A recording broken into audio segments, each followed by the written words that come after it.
Carr. I am the head of growth at Hairstory, which is a shampoo and conditioner alternative. We've been in business for about 5 years. We're trying to disrupt an industry that has been around for hundreds of years. There's a lot of education that goes with this purchase. So folks, hair is just personal. No matter who you are, it's a very personal thing. Everyone views it differently, but it's a part of you. And for a lot of people, it's a part of an emotional journey of like what happens to your hair as you age and stuff like that. So to kind of gain the trust of the consumer, they have to come to our site, educate themselves, and some people just have to kind of think about it. So what we really need to do in this hyper competitive industry, because even though we're not shampoo and conditioner, that's who we're going against. And hair care is very similar to a lot of super competitive industries for in beauty, where like if someone's even thinking about it, the algorithm's already kind of sniffed you out, and you're getting shown a different ad on Facebook or on Instagram from a competitor. So what Wunderkind, what we were kind of looking for is the smart kind of software that can trigger emails very intelligently based on where you are on your purchase intent, and just kind of get to that top of your inbox. That then you're like, okay, I was 85% of the way there. Let's just finish the job and let me just give this a shot. Versus, potentially if I let it linger for more than that, some other competitors probably snaked them. Yeah, we run a very standard stack that you find in most startups. A Shopify platform is our website platform, and Klaviyo is our CRM provider. And basically, Wunderkind has always kept up with the times, and they, as they saw the rise of Shopify, made it plug and play. So in kind of the decision making process, it's very easy from a technical standpoint when you evaluate Wunderkind, because it just kind of just plugs right on in.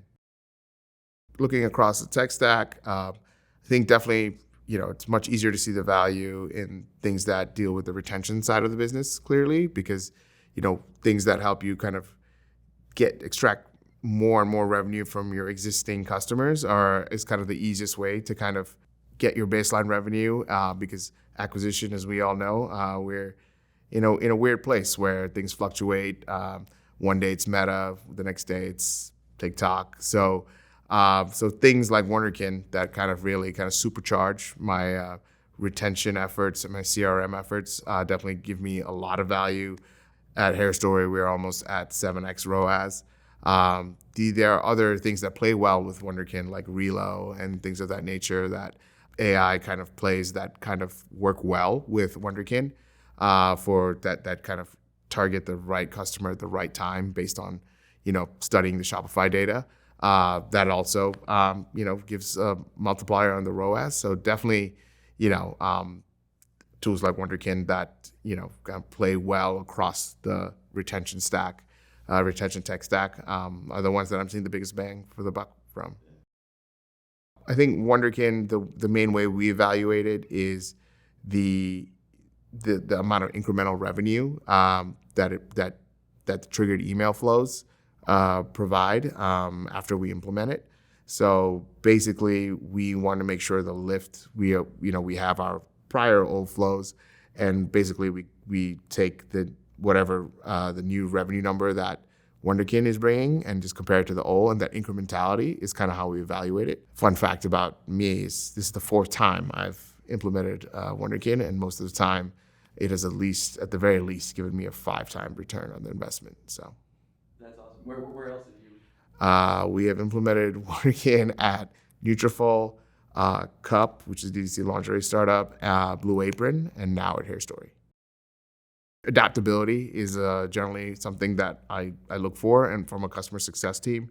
I'm born and raised through the fires of startups. Things change on a dime.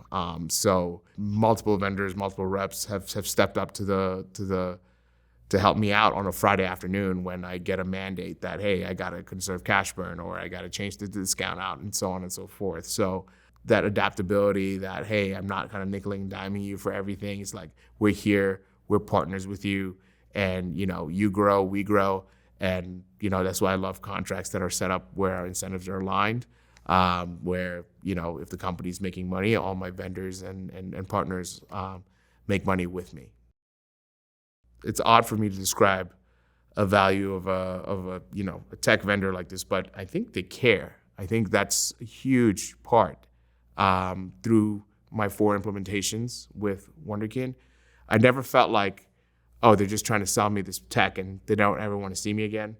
I believe that anyone, when times are good, can give you a high five and walk, and celebrate with you. But when times are tough, what someone can help you through those times, whether it's through payment terms, flexible payment terms, or like, hey, maybe we mispriced this, for where you are right now. Let's adjust something.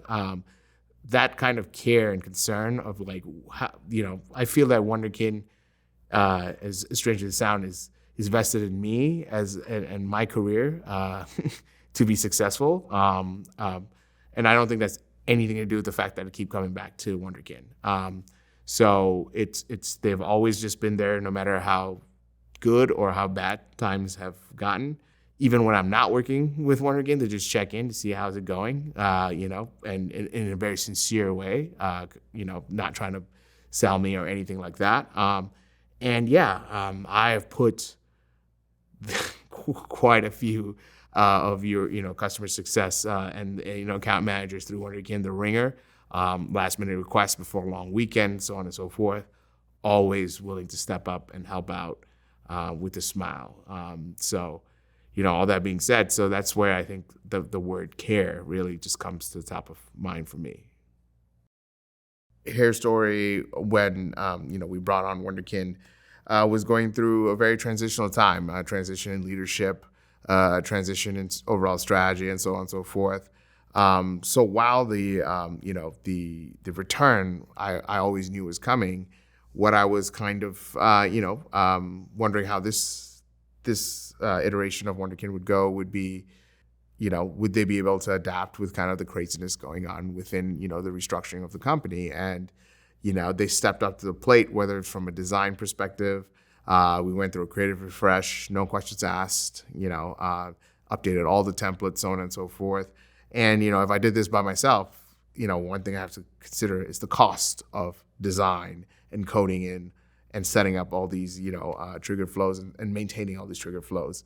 That's an added value, I think, on top of, the return of what the tech, and the AI does in terms of getting people back on site and getting them to convert. So I think it's far exceeded, my expectations this go around.